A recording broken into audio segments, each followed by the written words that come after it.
Hello and welcome to Graphic Online's News in Brief for Wednesday, August 16, 2017.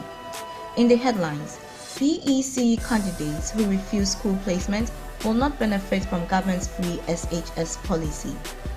Auditor General says the country's asset declaration regime is a joke.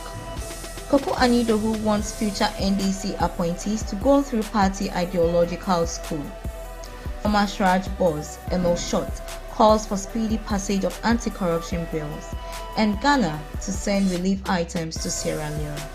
Basic education certificate examination candidates who do not accept their placement in any senior high school will not benefit from government's free SHS program. The head of public relations of the Ghana Education Service, Reverend Jonathan Bette, says government has made provision for candidates who will be placed in the schools of choice. Therefore, any candidate who refuses his or her placement would automatically forfeit the provision for the free SHS program. The Auditor General, Daniel Yao Domelevu, has described the country's current asset declaration regime as a joke. He says the system, as it stands, makes room for asset concealment and wondered why it cannot be done online. He was speaking at an Institute of Economic Affairs organized roundtable discussion in Accra on asset declaration and its role in the fight against corruption. When I assumed office, I got to know about the asset declaration also. I took the constitution, I read it. I took the act, I read it. And I concluded this is not asset declaration, this is asset concealment. What do you call declaration here? What is the declaration over here? People come, they collect the form, they bring back sealed. And only God knows what is inside the form. And of course, I can tell you that mine, I think it contained the form. Like he said, so when I was declaring mine to the presidency, I didn't seal it. So in summary, I think I agree with you. It's a joke. It's a complete joke. What do you call asset declaration in Ghana? It's a complete joke. We either forget about it so that we free our space in our office, because it's also eating our space. So it's better we forget about it and free up space for my staff to use, or we should do it well. A Deputy General Secretary of the Opposition National Democratic Congress, Joke-Auditor, has hinted that future appointees under an NDC government would have to be graduates of the party's ideological school.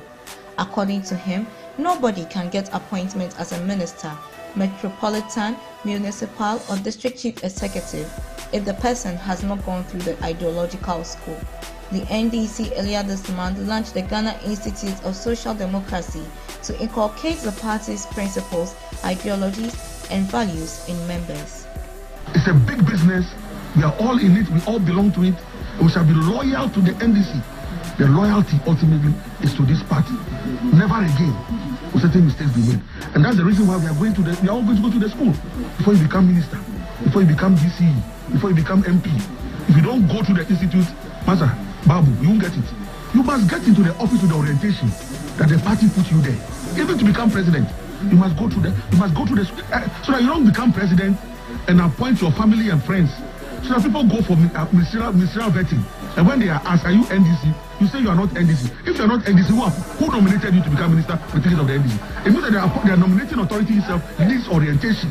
Because we fight this political war based on ideology and based on manifestos. Why should I finish fighting as the NDC and go and bring strangers to become ministers?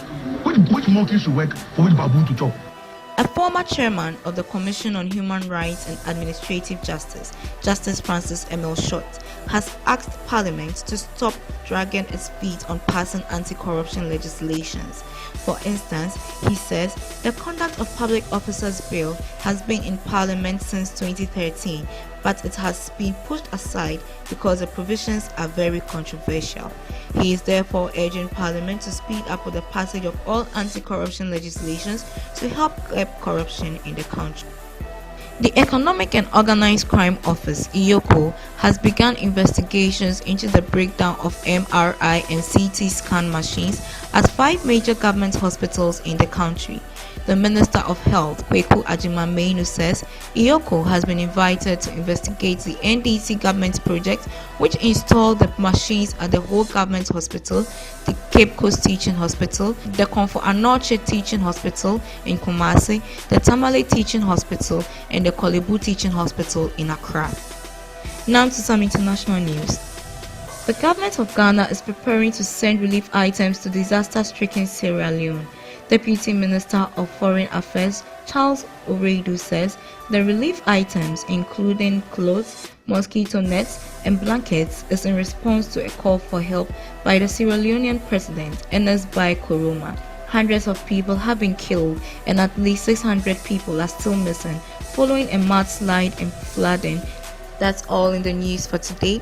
For more news, log on to www.graphic.com.gh.